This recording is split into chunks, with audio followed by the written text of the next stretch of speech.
Alô, alô, alô, galera! Estamos aqui em mais uma live, segunda live aqui da nossa série dessa semana, falando sobre perspectivas proféticas, sobre o tempo. Então, se você está entrando aí, já chama teus amigos, convide seus queridos amigos, faz um barulho aí nas redes sociais, bota nos grupos.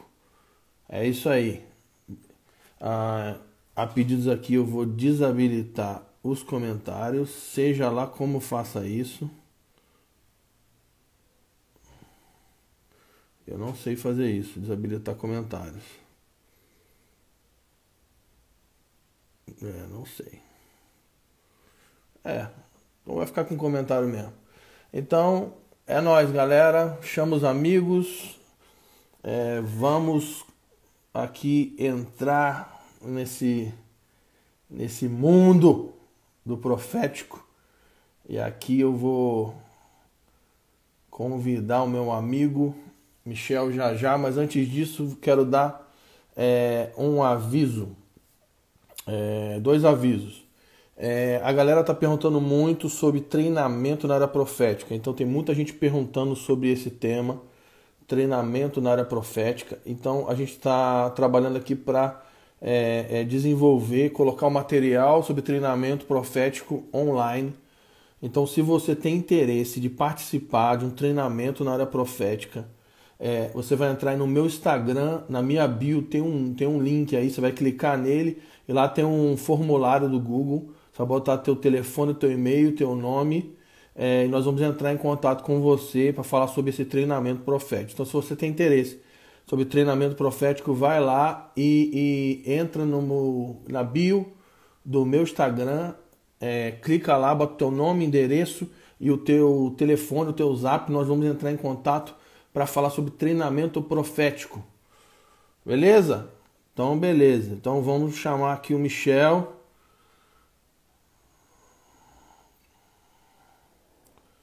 Cadê o Michel? Como é que chama o Michel? Mike. Cadê o Michel? Michel, cadê você? Entrou. Vamos lá. Vou chamar aqui. Tem paciência comigo, igreja. Eu sou ruim. Sou ruim disso aqui. Chamando. Aguardando o Michel.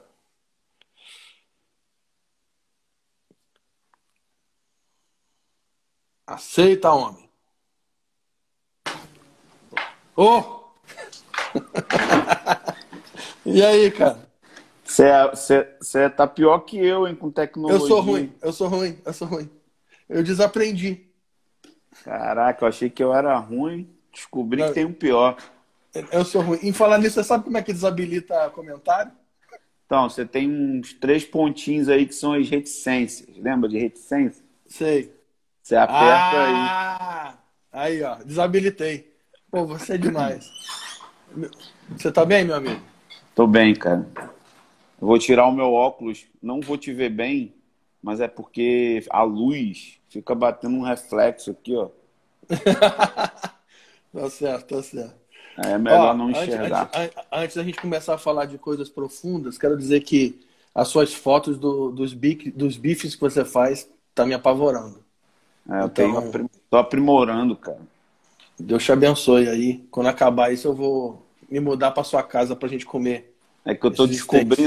tô descobrindo uns cortes são cortes de carne que Oh, Deus. sofrem preconceito, Eu entendo. que é o acém, que todo mundo acha que é só para carne moída, mas tem um corte dele que é com osso e é Oh, do boi Angus, não é qualquer boi.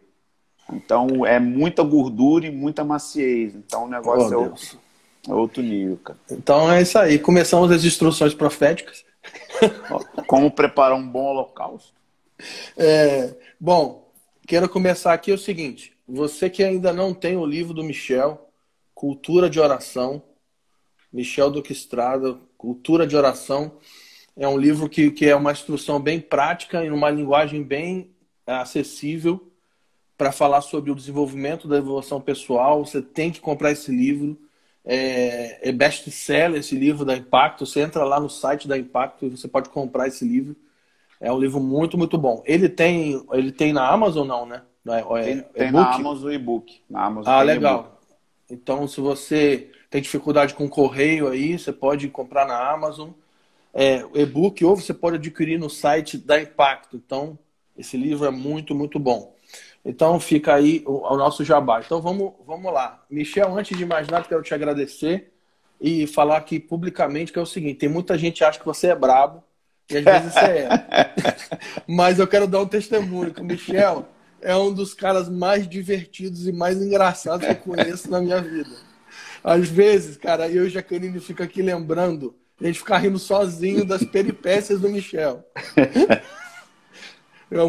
Então, é um cara divertido, é um amigo, é um excelente dançarino.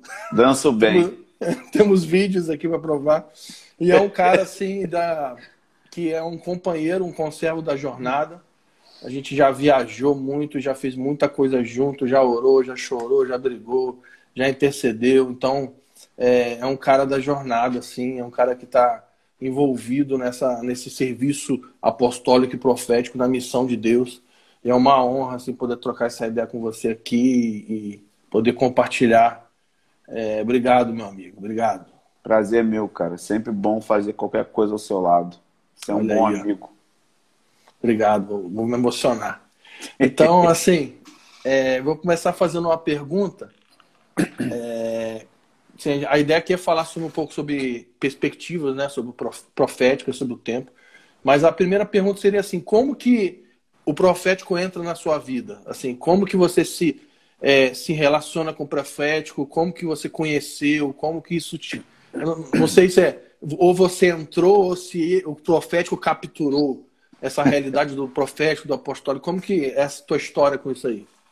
Bom, muito boa pergunta. Eu acho que começa logo no início da minha conversão, aos 17 para os 18 anos de idade. Eu tive muito contato com irmãos de duas linhas de avivamento, que era o pessoal de Toronto, e que em 1994 estava tendo um mover de Deus lá, e o pessoal da Argentina também, mais ou menos ali nos anos 90, estava rolando também um grande movimento do Espírito, que também se levantaram muitos ministérios proféticos. Então isso foi logo no início da conversão. Tive contato com irmãos que vieram de Toronto, que tinha muita a ênfase do profético, mais no sentido do ministério profético, né? De como servir pessoas com palavra de conhecimento, discernimento de espírito, palavra de conhecimento para cura interior, discernimento de espírito para cura interior. Então foi o primeiro contato. E os irmãos da Argentina, que vinham muito ao Brasil nos anos 90, tinha uma famosa clínica pastoral ali em Campos. Então vinham vários argentinos. Eu tive contato com um avivalista chamado Raul Flores, que liberou muitas palavras sobre a minha vida nessa área, apontando o chamado e o ministério para o profético. Mas na época eu era muito imaturo e a gente não tinha acesso à literatura, nem à mentoria. Assim, não tinha nem literatura e nem mentoria. Pelo menos eu não tive acesso a isso no início da minha conversão. Mas logo depois, as duas correntes proféticas que vou dizer assim, ativou isso em mim de uma maneira processual, foi o primeiro contato com a família Walker, o seu João Walker, que é uma linha do profético diferente dessa linha de Toronto. É a linha do profético mais voltado para a restauração do altar, de chamar para o arrependimento, restauração da igreja, de intercessão para que a igreja se torne uma noiva gloriosa. O plano de Deus, né? O plano de Deus, fim dos tempos e tudo isso, amar a Israel. Então, você chegou a ver, você conheceu ele pessoalmente, o John Walker? Não conheci o seu João, mas o meu contato com ele, quando eu estava já envolvido com a família Walker, ele já estava bem, bem doente no fim da vida. Mas o meu contato forte foi com o seu Roberto e com o Haroldo, com o Harold, que até hoje é o meu mentor. E esses dois, o Harold ele é mais apostólico mas ele também tem essa veia profética da restauração da igreja, da oração. E o seu Roberto é aquele profeta cascudo, né? Brabo. Que chora pela restauração da noiva. Então, tive muito contato com essa linha do profético, que é diferente dessa linha dos anos 90, mas eu me lembro de uma experiência aqui no Rio de Janeiro. Eu fui numa dessas reuniões que vinha a galera do Randy Clark, não sei se você lembra dessa época, sempre vinha um monte de gente. Nesse dia, eu fui para essa Niterói, reunião. isso? Naquela época em Niterói? Então, mas foi aqui em Nova Iguaçu, cara. Tá. Eu vim atrás, eu vim assim, cara, eu tava lendo alguma coisa em espanhol e sobre impartation, e era sempre traduzido como transferência de unção, né? Mas a palavra certa é impartição, né? Não é nem transferência, é uma forma de comunicar dons. E eu falei, cara, eu vou para esse negócio, esses caras têm que pôr a mão em mim, vai ter que acontecer alguma coisa. Eu fui louco. E aí, quando eu cheguei lá, o próprio Randy disse, eu não vou pôr a mão em ninguém hoje, vai ser só a minha equipe. E aí eu tava no meio da galera, assim, orando, era molecote e tal. Veio uma velhinha, cara, assim, pequenininha, e ela me deu um tapa no peito, cara. Tapa velho, de verdade, me deu um tapão. E eu caí no chão, ela só disse assim, fire! E eu caí no chão, tremendo, fiquei tremendo. Eu sei que eu já tinha tido experiências assim, mas no outro dia eu comecei a fluir em palavras de conhecimento num nível assustador, assim. Eu já tinha tido experiências com palavras de conhecimento, mas eu ficava confuso, assim, o que era de Deus, o que não era, por que isso estava vindo na minha cabeça. E eu comecei a ter muita experiência com palavra de conhecimento, com profecia, com palavra de sabedoria. Ainda não sabia lidar com isso de maneira correta, porque não tinha ainda o que a gente tem hoje, que começou a ter há 10, 15 anos atrás, os treinamentos, as escolas. A gente está falando aqui de 1998. Então, assim, era pouco material de literatura e poucas as escolas que eu conhecia na época. Mas aí foi o meu start. Aí eu percebi que eu comecei com um dom e isso foi aumentando e aumentando e aumentando. E aí, como eu tinha muito amor por avivamento, eu cheguei num livro do Mike Bickle que fala sobre como ele teve que lidar com figuras proféticas. E aí eu fui atrás, Paul Cain, Bob Jones, John Paul Jackson. Aí é um universo assim, que eu não sabia que existia caras como Bob Jones, né, que já está com o Senhor, que previa tufão, que profetizava neve em cidade onde nunca tinha nevado. Eu comecei a ter acesso a esse tipo de literatura, o Paul Cain, comecei a ler material dele, como que, na época dos anos 50, anos 60, como que ele fluía. A gente vê hoje aquele rapaz jovem lá, o Chambols fluindo, e a gente acha que aquilo ali é a invenção da pólvora. Mas esses caras nos anos 50, 60, onde a acessibilidade aos dons e a crença dos dons era muito menor, apesar de ser a era do movimento pentecostal, mas as igrejas históricas e tradicionais ainda eram mais fortes nessa época, né? Então havia muita resistência ainda, né? Era considerado quase que uma espécie de bruxo. O cara que falava de RG, o cara que falava endereço. Então isso a gente chama de profecia mediúnica, assim, era uma coisa absurda. E aí eu comecei a ver aquilo, eu falei, cara, o que eu estou vivendo não é maluquice da minha cabeça. Então eu comecei a andar mais perto da família Walk, fisicamente, nos encontros, Ministério ao Senhor, e isso foi alimentando essa parte profética. E também essa herança de Toronto, que eram os profetas que daquela época ali, da cidade ali no Canadá, que é mais ou menos essa linha do John Wimber, essa galera que não eram profetas em si, mas tinha muita ativação dos dons proféticos como ferramenta para evangelismo, ferramenta para ministrar cura, e aí foi a minha porta. E daí o John Wimber tinha uma coisa que tem um pouco a ver com o que a gente zela hoje, que ele era um cara reformado, de linha reformada, sim, que ensinava sobre ativação profética. Então ele tinha tanto a doutrina, né, quanto a questão do poder, né? Então isso foi uma coisa que influenciou muito o movimento, que não era só dons, né, mas também tinha a doutrina, o Evangelho de Cristo, tinha um ensino. Então isso influenciou muito, né, esse movimento.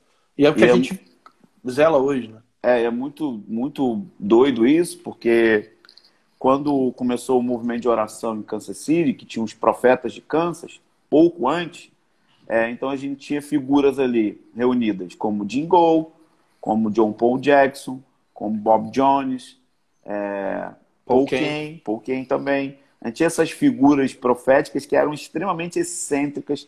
Tinha Kevin Prost, que era um profeta da música, também reunido ali. E, então, essa época era uma época que o Mike Bickle era um ex-sensacionista. E ele vai pastorear esses caras que, praticamente, assim, erravam, obviamente, mas 80% das palavras eram assustadoras. Não era palavra de conhecimento pessoal, eram coisas de nível de cidade.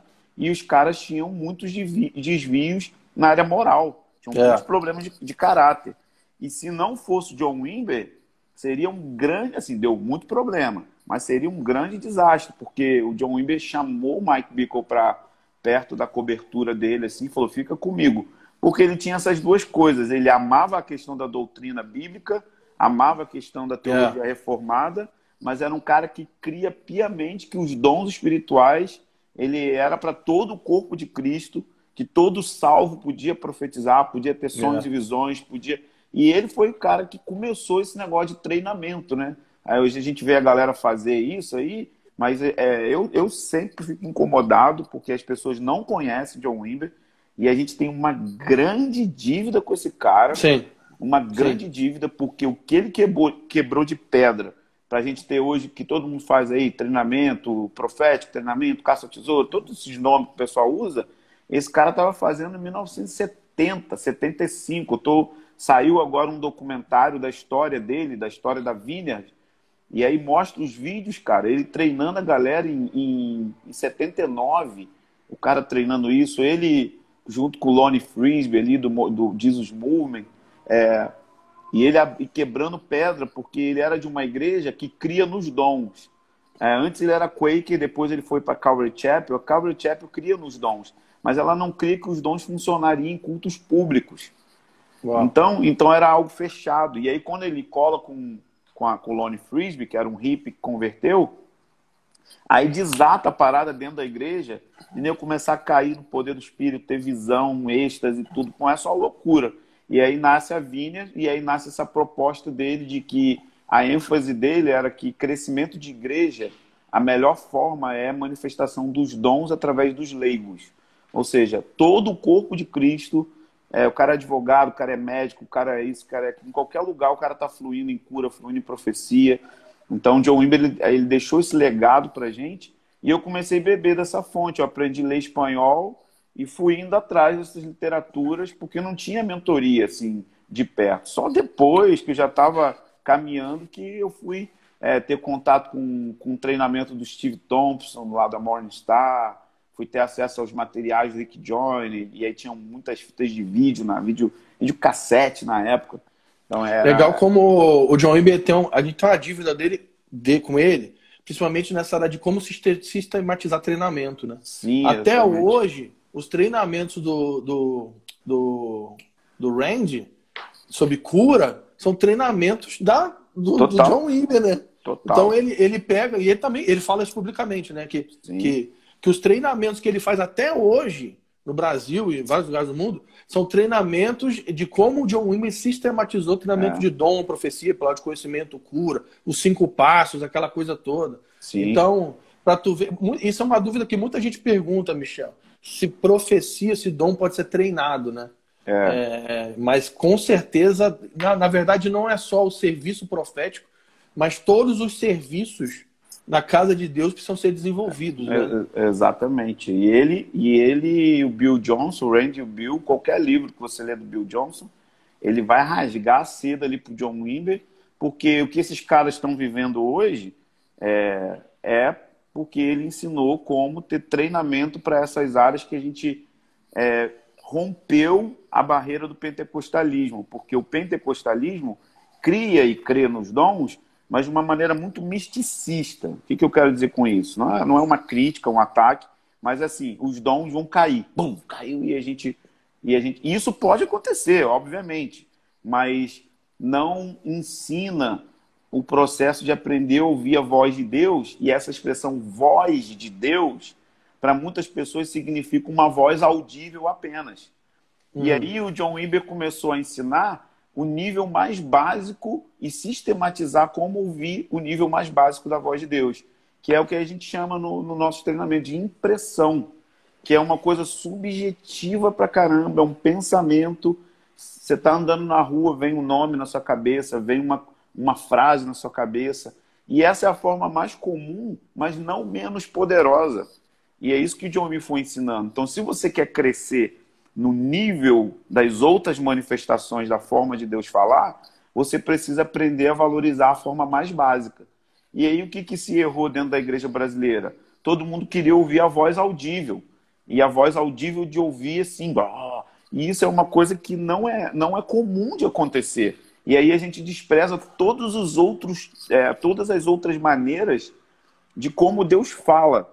Então, por exemplo, uma coisa que é muito interessante na história da igreja, no movimento moraviano, o Conde Zinzendorf, que foi o líder lá do movimento de oração, ele viu um quadro, e olhando para o quadro, ele ouviu a voz de Deus, sendo que na tradição dele luterana, Deus só falava só com a Bíblia, ou seja, Deus fala se você lê a Bíblia. E aí veio esse movimento espiritual chamado pietismo, que falava de ouvir a voz no interior. Então você imagina, cara, se a gente não valorizar essas pequenas impressões, a gente pode perder a mudança no caso dos moravianos, desencadeou o destino de missões. Então, ouvir a voz de Deus através de um quadro, ou seja, como Deus e as maneiras diversas que Deus pode se comunicar com a gente. E aí John Wimber pegou isso e foi sistematizando. Por exemplo, quando a gente fala que Paulo viu que o cara tinha fé para ser curado. Pô, como que Paulo viu? Como que se vê que uma pessoa tem fé, gente? Cara, ele teve uma impressão, foi algo subjetivo. Ele olhou para o cara e sentiu que tinha. Então, vamos lá, vamos curar o cara. Eu sinto que ele tem fé. Então, assim, ele começou a ensinar as pessoas a fluir no profético de uma maneira segura, fluindo nos grupos pequenos, fluindo no contexto de igreja local, com mentoria de pessoas mais experientes. Ele trouxe tudo isso hoje que a gente aplica nas nossas comunidades, nos nossos eventos e treinamentos. Então, a minha história profética começou com esses caras e eu continuo até hoje, na verdade, ligado a essas duas correntes. Tanto a família Walker, com essa linha profética mais de restauração da igreja e tudo, como essa outra linha eu continuo sempre lendo. Agora mesmo estou lendo muito material desses caras, de Ingol, voltei a ler muita coisa, porque a gente lê e às vezes passa os detalhes, né, cara, de coisas que esses caras falam. Por exemplo, o Jim Gol fala sobre superestimar a visão que os caras tinham. Então a gente olha João vendo a visão do céu. Só que a palavra grega ali, viu com os olhos da mente. E ele foi arrebatado em espírito. Então tem gente que crê que ele foi fisicamente ao céu, mas foi uma experiência interna e na mente dele. Se abriu uma visão interior do céu. Ele estava meio que em êxtase, obviamente, mas era uma visão que gerava imagens na mente. Ou seja, quem tem espírito e quem tem mente pode ter esse nível de visão aberta interior, de ver a sala do trono, de ver, ele chama ele usa as expressões engraçadas, né? Dimensões estáticas do espírito e tal. Meu Deus. Então, tipo assim, mas é isso assim. Então, quanto mais a gente desmistifica, mais isso se torna acessível, porque pode ter um monte de gente tendo esse tipo de experiência aí e acha que que é esquizofrênico, que tá ficando maluco, que tá vendo coisa que... Pô, da onde que veio isso? Então, isso eu tô voltando muito nessas coisas porque tem uma geração, Fábio, que nasceu e que não viu isso que a gente viu, cara. Eles estão pegando a parada andando já, entendeu? E aí eles ficam assim, caraca, da onde tiraram isso? Da onde veio isso? Como que esses caras conseguem falar disso? Então, tem uma geração assim dessa faixa de 25, 26 anos para baixo que não teve acesso a isso. Então, é muito novo para eles. Então, é como se a gente tivesse que sempre ter que voltar nessas coisas básicas, no básico do profético, né, do todos podem profetizar, para poder sistematizar discipulado na área profética. Porque a Porque coisa mais... teve uma coisa aqui também, você está falando sobre treinamento, que foi algo que te influenciou bastante, até porque você é um cara que sempre trabalhou treinando. E eu tô me lembrando aqui, né? Cara, eu sempre tive essa crise. Por quê? Porque era uma parada que a gente era jovem, a gente queria desenvolver no profético, mas não tinha material, não tinha treinamento, não tinha nada. E era uma coisa assim. E qual que era o problema? Quando chegava um material pra gente, 80% do material era baseado em experiências do cara profetizando. Então, Exatamente. tipo assim, eu profetizei tal coisa, eu falei tal coisa, eu fiz, eu vi. Aí você ficava assim, tá, mas como que faz para fazer isso, bicho? Alguém ensina a fazer. É, Então era sempre baseado nas experiências, né? E aí uma coisa que foi a chave, foram duas coisas, né? Para mim, foi descobrir o pessoal da Inglaterra, né? Que foi o Martin, né? Que a gente tem relacionamento até hoje, e o Graham Cook, aquele livro dele é sim. violento, Esse eu estou né? revisitando também. Violento, ele sistematiza a questão do treinamento profético a nível da igreja local de uma maneira assim Sensacional. assustadora. E a outra foi o John Wimber, que era os treinamentos, era muito prático, né? Passo 1, faça assim, passo É, 2. E aí o pessoal fala: "Não, mas isso não é espiritual, isso você está engessando". Não, não, a gente não está engessando, a gente está treinando, pô. é, Então, faça isso. Não, errou, volta. Não, faça assim. Não, isso, acertou. Então, isso para a gente foi muito importante, tanto ter esse método, vamos dizer, não sei se é uma boa palavra, mas essa metodologia de como desenvolver e depois reconhecer pessoas, né, que faziam e a gente tinha conselhos e tal. Mas entrar nessa questão do desenvolvimento, do treinamento, para mim, tanto o John Wimber, que foi um cara que sistematizou isso, e o pessoal da Inglaterra ajudou muito, porque assim, a gente leu muito livro sobre profético, muito, muito. A gente, então, tu então já leu mais do que eu. E, cara, tinha livro que eu parava de ler no meio. Falei, tá bom, já entendi. Você profetiza. Você profetiza, você lê mente. Tá, mas ensina alguma coisa aí, bicho. é, Então eu acho que isso é uma coisa que nós precisamos trabalhar hoje, que é treinamento, é. ensino, instrução, desenvolvimento. Isso é muito importante. Então, avançando aqui, vou te fazer uma outra pergunta. Bom, para quem não sabe, o Michel é diretor, né, de uma base missionária chamada Casa de Oração Liberdade em Rio, aqui no Rio de Janeiro, situado na Vila Mimosa, que se eu não me engano, é a maior A área maior de zona. prostituição, maior zona de prostituição do Brasil, né, de área aberta, né, eu acho, né? Do Rio, com certeza. Então, se eu não me engano, são 3 mil mulheres que trabalham lá, não é isso? Uhum. Esse é o número? Então, o Michel, ele tem ele dirige uma base missionária que está relacionado à oração e justiça, e ele está totalmente envolvido na missão. E aí, eu queria te perguntar uma coisa. Como você está vendo esse tempo no mundo e no Brasil, e olhando para a questão da missão? Porque a gente tem duas coisas acontecendo. A gente tem uma situação global, né, a soberania de Deus parando o mundo. Então, como que você vê esse tempo nesse aspecto? Mas também, como você vê esse tempo no aspecto do Brasil? Porque você imagina, né?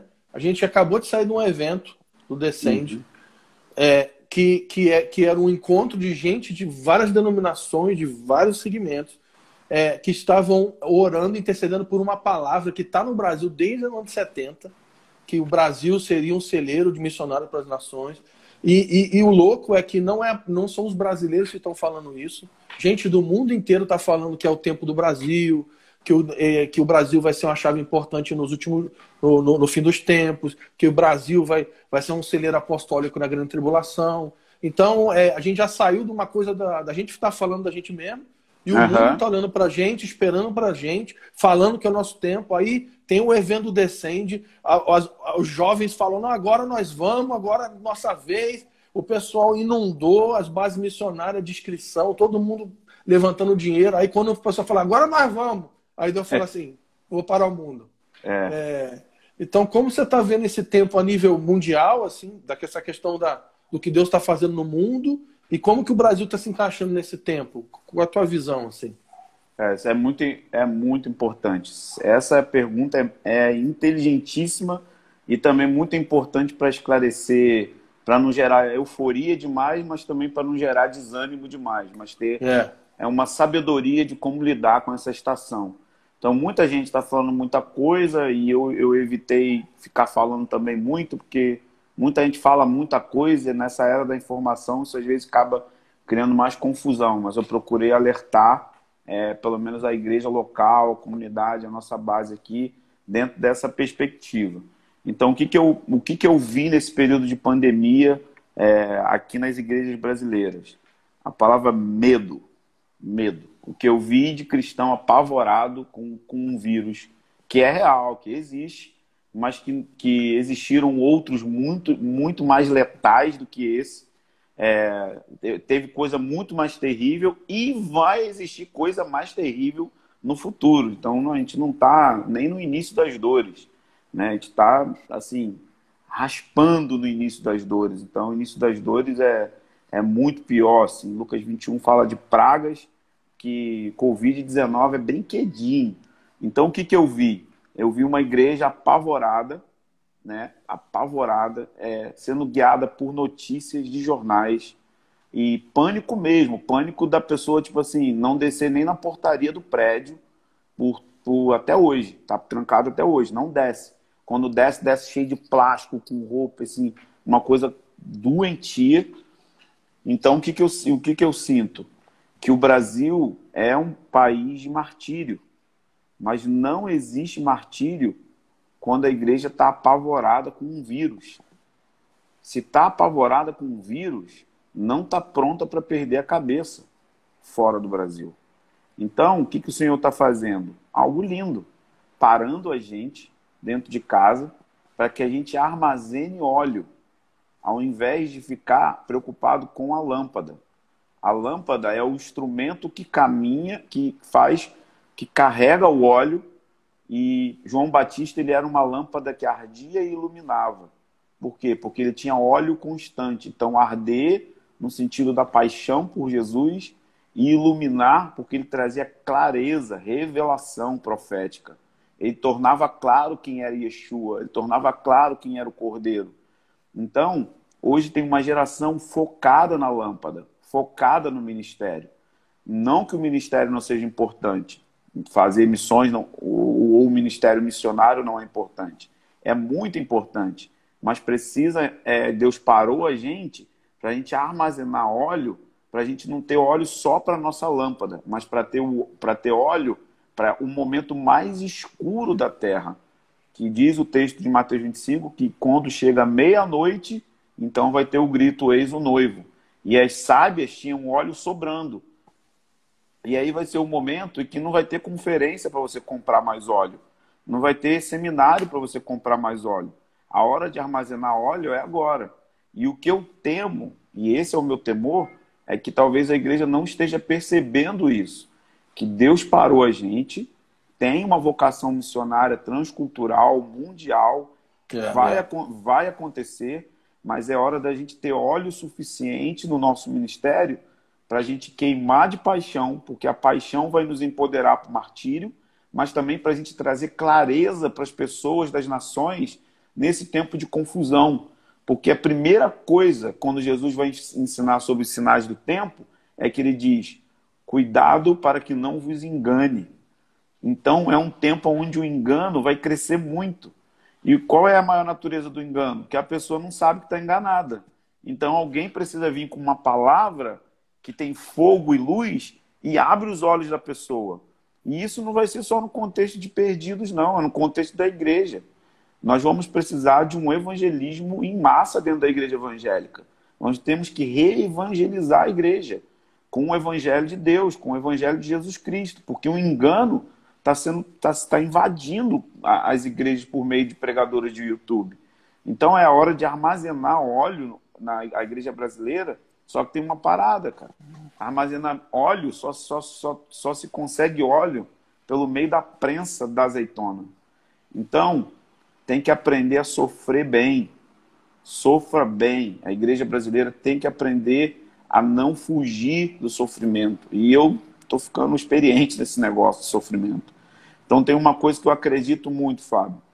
No livro de Hebreus, no capítulo 11, fala: pela fé fecharam a boca dos leões, pela fé apagaram fornalhas, pela fé venceram guerras, pela fé viram ressurreição dos mortos, e pela fé foram cerrados no meio, pela fé andaram necessitados, pela fé perderam a cabeça. Então a igreja precisa entender que fé não é só para as coisas darem certo no sentido da palavra certo. A gente precisa de fé para ver avivamento e fé para perder a cabeça. Fé para ver grandes romperes de cura, milagres, sinais nas nações, mas diz que os caras, pela fé, foram cerrados ao meio. E aí no capítulo 12 fala, tem uma grande nuvem de testemunhas, que são os heróis da fé do capítulo 11, como se estivesse num estádio, torcendo para que uma geração se levante em fé e termine aquilo que os heróis da fé começaram, ou seja, a redenção total do mundo, a volta de Jesus. Por isso que o texto de Hebreus 11:40 fala, visto que sem nós, eles não seriam aperfeiçoados. Então esse sem nós está falando de uma geração, que pode ser a nossa ou pode ser dos nossos filhos, mas que vão completar a corrida, que é olhando fixamente para o autor e consumador da nossa fé.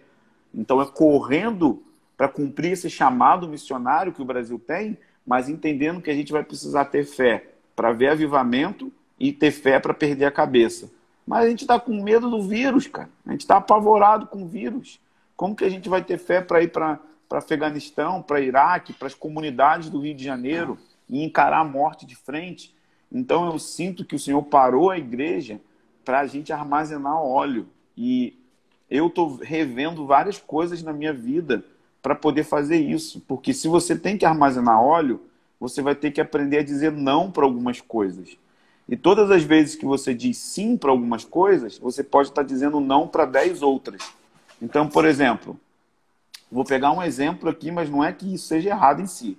Quando eu digo sim para ir para uma conferência e eu viajo 3, 4 dias, eu estou dizendo não para tempo com a minha família, eu estou dizendo não para a minha vida de oração num sentido mais disciplinado, né? Eu estou dizendo não para exercício físico, que é o que eu faço, para a minha saúde emocional. Eu estou dizendo não para tempos de jejum. Estou dizendo não para várias coisas. Então eu preciso avaliar muito bem esse sim que eu estou dando. É mesmo para eu ir? Ou eu estou indo só para bater palma para maluco dançar? Ou eu estou indo só para agitar as pessoas e aí acabou? Eu quero ir em lugares onde o Senhor está me enviando no poder do Espírito para que eu coopere com aquilo que Ele está fazendo naquele lugar, naquela região, naquela escola, seja lá onde for. Então é uma época que a gente precisa calcular muito o nosso sim e o nosso não. Então vai ser necessário, e isso é muito pessoal, não é algo legalista, que a gente aprenda a dizer não para algumas coisas e sim para outras. Então, por exemplo, eu tô dizendo não para o meu sono. E quem não gosta de dormir? Todo mundo gosta de dormir. Mas eu decidi acordar antes do sol para poder me dedicar de uma maneira mais profunda em oração. Então, o que eu estou sentindo no meu coração nesses dias? Eu estou sentindo fome e sede, que eu não sentia há algum tempo atrás. Por quê? Porque eu estava olhando muito para a lâmpada. E a lâmpada não faz sentido sem óleo. Então não adianta eu ter um ministério com muita visibilidade se o que eu vou levar não é fogo e revelação. Então eu estou preocupado com óleo hoje. Então eu estou dizendo não para algumas coisas na minha vida porque eu quero consagrar ela. Então é um tempo que essa palavra consagração, para ter um coração puro, para ver o Senhor, precisa ser recolocada no nosso vocabulário, na nossa geração.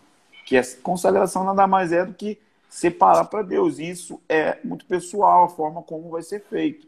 Entende? Então, por exemplo, Lucas 21:34 fala para a gente ter cuidado com a embriaguez e com as preocupações dessa vida. Aí o cara pega o texto, embriaguez, ele pensa logo em cachaça, cerveja.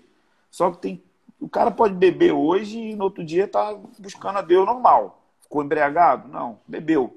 Aí você pega embriaguez. Netflix embriaga, ministério embriaga, entretenimento embriaga, um monte de coisa está embriagando e as pessoas leem o versículo e acham que ele está falando apenas de álcool.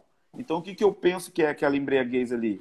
São remédios humanos que nós usamos para fugir do sofrimento, para fugir do tédio. Tá de quarentena, mano. Tem uma hora que acaba a criatividade do que fazer. O que você vai E ninguém, fazer? e, ninguém, e ninguém pode mais dizer que não tem tempo para orar, né? Não, eu não tenho Exatamente. tempo. Então as pessoas estão buscando algum remédio humano, seja lá o que for, que eu não estou dizendo que isso é errado, ver filme, ficar com a família, nada disso, pelo amor de Deus, gente. Quem me conhece sabe que eu não sou disso. Só que eu estou dizendo que corre-se o risco de acabar a quarentena, já estão falando que vai começar a abrir as coisas, e a gente passar por isso, perder o foco do porquê que Deus parou a gente. Deus parou a gente porque Ele está atrás do nosso coração. Ele está atrás de uma igreja que vai mergulhar em devoção radical. E isso vai empoderar a gente para poder ir para as nações. Não adianta mais esse movimento missionário de cuspir fogo, gente, de fazer teatro. Nós precisamos de sinais, maravilhas, de palavra de revelação. Nós precisamos de compaixão, compaixão para manter a gente na área que a gente vai trabalhar por anos, por 10 anos, por 20 anos. A compaixão vai te dar força para permanecer trabalhando com pessoas que rejeitam o evangelho, que não vão ouvir o evangelho de cara. E aí você fica 20 anos numa nação para ver um resultado depois de 25 anos. Mas o que, que te dá força motriz para continuar fazendo isso, se não for devoção por Jesus Cristo, paixão por Jesus Cristo? Então é muito simples, não é nada muito assim, mas é exatamente isso que a gente precisa rever. Então são três coisas que o Senhor está falando comigo nessas parábolas de Mateus 25. Armazena óleo, cuida do teu talento, e ali talento, o nego pensa que é dom, mas é dinheiro, é recurso. É tipo assim, como você cuida do seu dinheiro e como você faz o seu dinheiro se multiplicar nos outros. Então, se você não tem um estilo de vida generoso e as pessoas não veem generosidade em você, você nunca vai multiplicar isso em outros. Então, a maneira como a gente gasta o dinheiro, onde a gente investe no campo missionário, onde a gente investe em pessoas, onde a gente serve os pobres, onde a gente serve os nossos irmãos mesmo. E ali é o seguinte, é o princípio de mordomia. Deus deu coisas para você. Só que talvez, para uns, ele deu R$ 1.000 por mês. Para outro, ele deu 70 mil por mês. Aí o cara que tem 1.000 por mês fica olhando para o de 70 e não faz nada com 1.000. E aí ele fala assim, não faço nada porque é só 1.000. Mas não é esse o princípio. A questão não é se você tem muito ou pouco. É como você tem sido bom mordomo com aquilo que Deus te deu. Com seus bens. Mesmo que seja simples, mano. Mesmo que você ganhe salário mínimo. Nunca esperei ter grana para se tornar alguém generoso. E nunca ninguém deve se tornar, esperar ficar rico para ser generoso. Então, o dinheiro vai ser uma questão muito importante no fim dos tempos. Vai mexer com muita coisa no fim dos tempos. E a terceira parábola fala de uma outra coisa também que é usada muito, muito, muito errado, que é usada às vezes para falar de missões, que é o julgamento das nações, né? Quando ele bota os bodes de um lado, os bodes estão sempre à esquerda. Não sei por que bode fica à esquerda, é só uma piada. Aí tem as ovelhas que ficam à direita. Então ali, quando fala, quando que nós fizemos isso, Jesus? Te demos de comer, te demos de beber, te demos disso. E ele fala, quando vocês fizeram a um dos meus irmãos. Então uma das coisas que eu creio que Deus está parando a igreja para entender também é o do valor de Israel. O valor dos judeus. O valor de amar a nação de Israel. Então, essas três últimas parábolas, elas são parábolas proféticas de preparação, de aprender a olhar para Israel de uma maneira bíblica e não de uma maneira antissemita.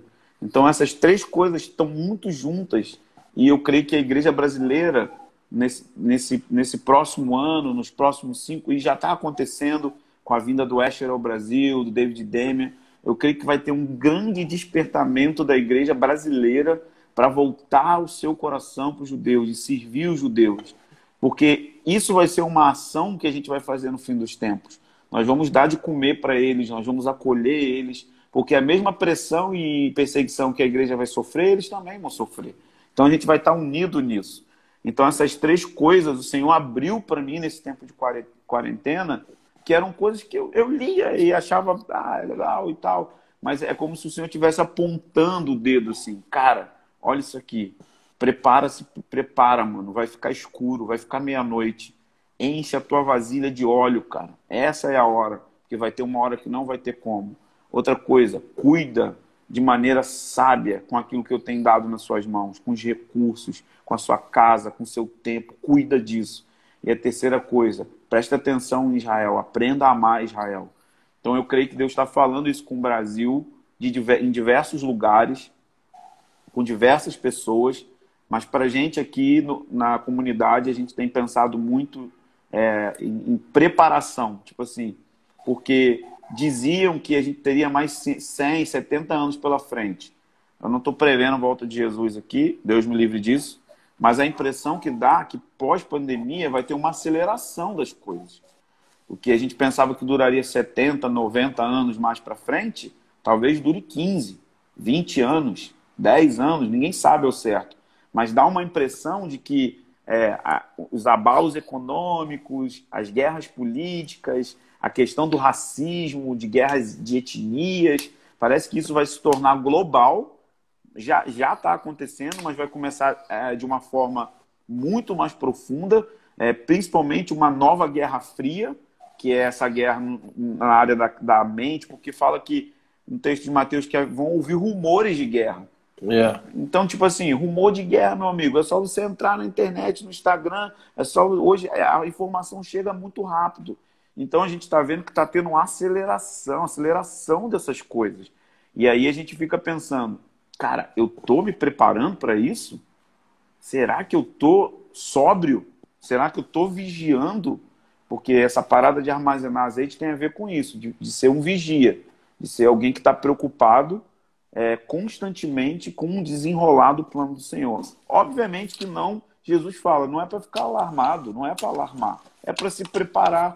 E aí o que eu vejo a igreja vai para o lado do medo e não para o lado da preparação. Com isso eu não estou dizendo que você tem que sair na rua, cuspindo em todo mundo, espirrando em todo mundo, bebendo copo de Covid, não estou falando isso. Porque não é isso que eu estou falando. Eu estou falando do interior das pessoas e como elas estão se movendo por medo e não pelas escrituras, não pelas escrituras proféticas, não por aquilo que Deus falou. Cara, se Deus falou que vai levantar o Brasil como celeiro missionário, Ele vai fazer, cara. A questão é, você está se preparando? Ou você queria só comprar o seu bilhete e ir? Não, tem tempo de preparo. Então não tem como a gente de novo repetir o mesmo erro dos anos 90, de enviar um monte de missionário que volta divorciado, que volta em depressão, que volta e vira homossexual. Não dá mais, não tem tempo mais para isso. É a hora da gente invadir as nações no poder do Espírito Santo. Então é por isso que Deus parou a gente. Você trouxe uma instrução gigante. Espero que você esteja vendo, esteja anotando. Então, assim, você falou algumas coisas bem pontuais, né? Você usou palavras pontuais. Você usou muito a palavra preparação. Uma coisa que a gente tem pensado muito quando tem se falado muito sobre contrações, né? Dores, né? Dores de parto. Mas tem uma coisa na gravidez que tem as dores do dia do parto, mas também tem uma parada chamada contrações de treinamento, né? Sim. Que a mulher vai tendo para treinar o corpo para o dia do parto. Então, Exatamente. assim, eu não acredito que o que está acontecendo é um parto, mas eu acredito que isso é uma contração de treinamento. Então você usou muito essa expressão preparação. É tipo como se Deus estivesse parando o mundo. São muitas mensagens, né? Tem uma mensagem para o mundo, uma mensagem para os ímpios e tem a mensagem para a igreja. Sim. Onde é um tempo de preparação para aquilo que ele está para fazer. Você usou também a palavra martírio, que é muito importante, porque Mateus 24 diz que quando este evangelho do reino for pregado para testemunho a todas as etnias da terra, então virá o fim. Essa palavra testemunho está ligada a martírio. Então é um povo que vai às nações, vai às etnias, mas vai para perder a vida. Sim. Então vai para entregar, derramar sua vida, derramar o suor, derramar finanças, derramar sangue também. Então você imagina, Deus está nos preparando. Você também usou uma expressão martírio e avivamento, que são duas coisas que certo, a Bíblia fala que é certo que vai acontecer nos dias que precedem a vinda de Jesus. Que é avivamento, o derramamento do Espírito, o cumprimento pleno de Joel 2, que começa a se cumprir em Atos 2, e martírio, né?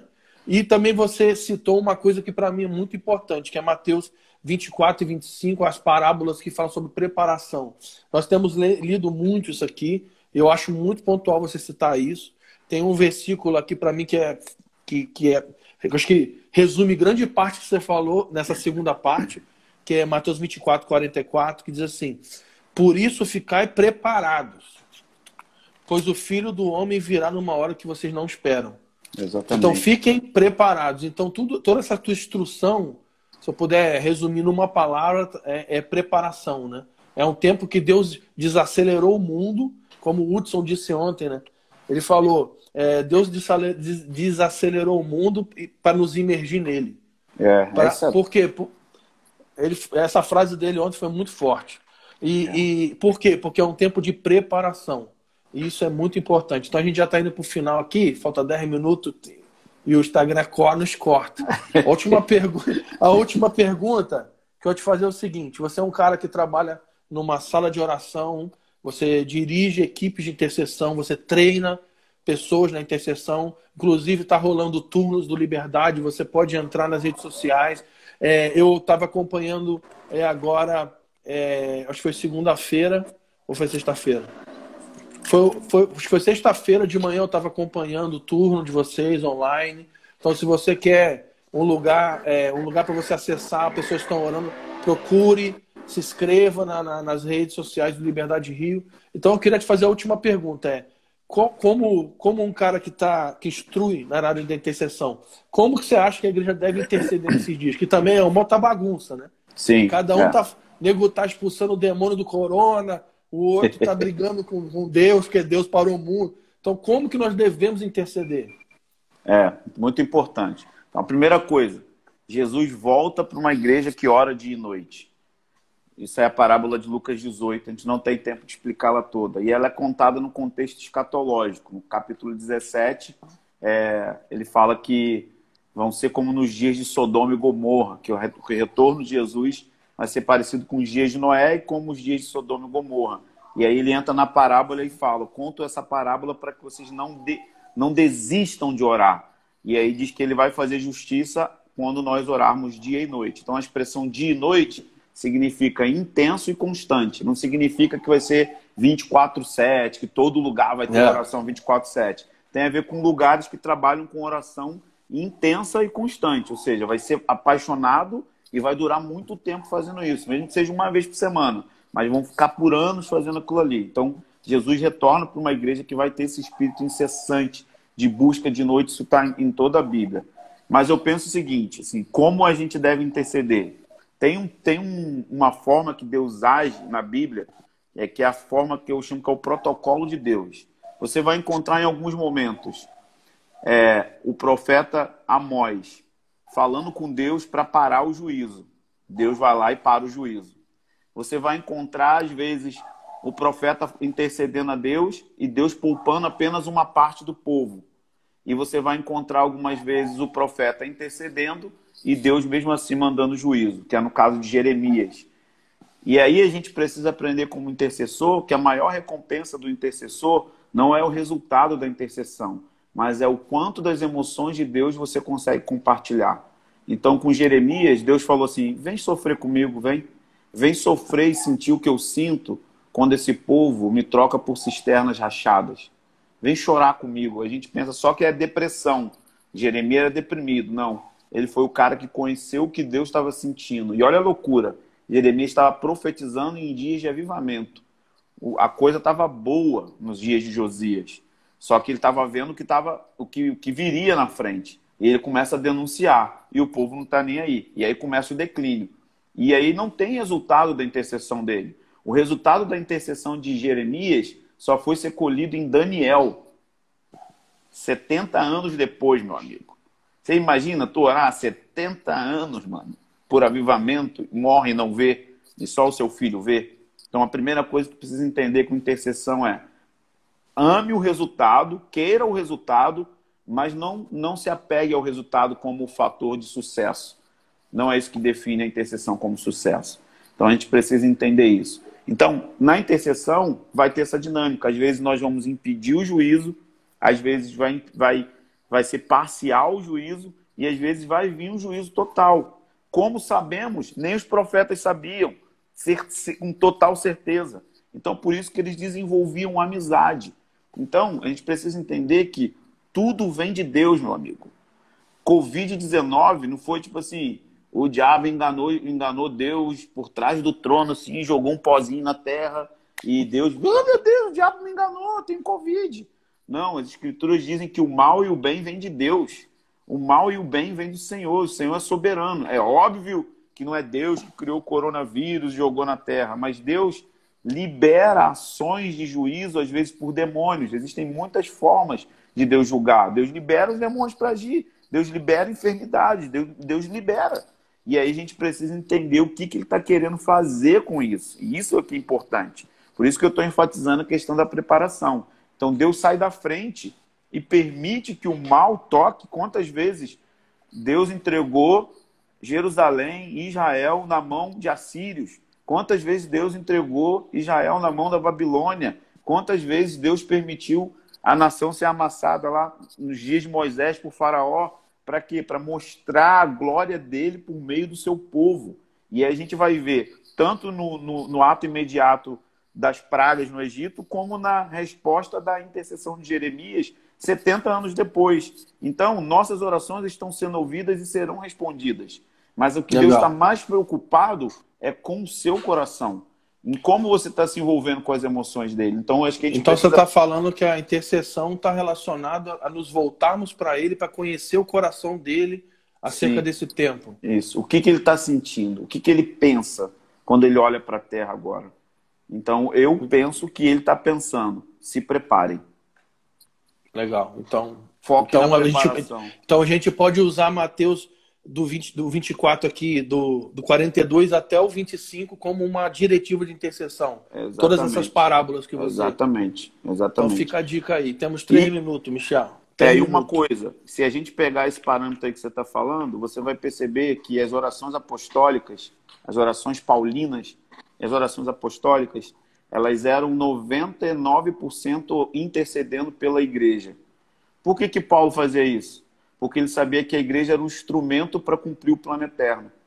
Então, o que a gente precisa fazer? Gastar tempo orando pela igreja para que ela se prepare, para que ela entre nesse tempo de derramar do Espírito. Então, eu acho que o foco da oração não é que não pode orar pelas nações e pela cidade. Só estou falando de uma questão de foco, de acertar o alvo. A igreja do Rio e do Brasil precisa sair do sono. Legal. Precisa despertar. Excelente. Então estamos aqui ao ponto de sermos cortados. Michel, pô, muita instrução. Então fica essa instrução. Acho que Mateus do 24, do 42 até o 25 inteiro é uma instrução de intercessão baseada naquilo que o Michel está falando sobre preparação da igreja. Então, olha só, estamos nos últimos 2 minutos. Quero dizer, compre o livro do Michel, Cultura de Oração. Muito do que ele falou aqui, ele falou de forma superficial, aqui está muito mais profundo. Compre, vai lá na Impacto, compre o livro do Coelho também, Não Apaguei do Espírito. Fábio Coelho, Não Apaguei do Espírito, ajuda o tio Coelho e o tio Michel a pagar boletos. Amém. E Michel, obrigado aí pelo tempo, pela instrução, prazer, pela sabedoria. Abraço a Maíra, a equipe, toda a galera aí. Valeu. Valeu, beijo. Os últimos avisos aqui. Amanhã a gente continua às 18 horas. Nilson Júnior vai estar com a gente, do Missão Nordeste. O nosso amigo cabeludo, Sósia de Jesus, vai estar aqui, um querido. E segunda-feira nós vamos ter uma conferência do Voz e Trovões online. 8 horas no YouTube, é de graça. Vai estar com a gente o Judson, o Luiz Hermínio, o Haroldo, o Ângelo e os Bravos fazendo música. Então esteja conosco. E a última coisa, você que está aí perguntando sobre treinamento profético, entra aí no meu Instagram aí, na bio, tem aí um link, você clica lá, bota o teu nome, bota teu celular e bota teu e-mail lá que a gente vai entrar em contato com você. Michel, obrigado, cara. Abração. Beijo, cara. Rumo ao churrasco. Valeu. Vamos.